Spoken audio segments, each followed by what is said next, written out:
Hi guys! For today's video, punta tayo sa Judy's Tropical Garden. Ito ay located sa 7560 11th Concession Markham, Ontario, Canada.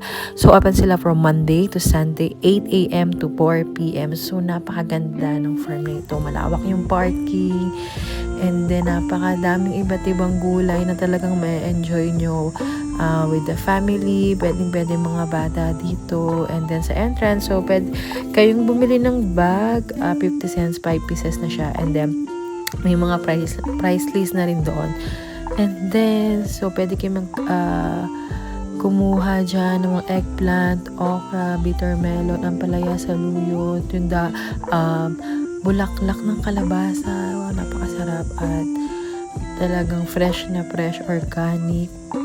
May enjoy nyo dito. At medyo mainit lang, dala kayo ng payong, sombrero nyo, pwede mga bata. At talagang kapag tinatamad naman kayo pumamita sa labas, so punta lang kayo doon sa may entrance at makikita nyo doon mga nakadisplay na mga iba't ibang klaseng gulay. Meron ding pakwan doon ako nakita, tsaka mais. So tulad nito, yan. So nakadisplay naman yung mga presyo. Fresh yan, napakasarap. At kuha lang din kayo ng bag nyo, then nilagay, and then pipila kayo doon sa may bandang dulo doon para magbayad. So cash lang sila or debit only po.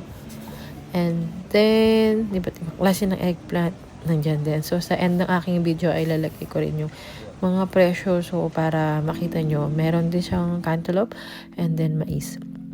So Judy's Tropical Garden yan, so you can pick your own vegetables. Meron kami nakita ng mga squash.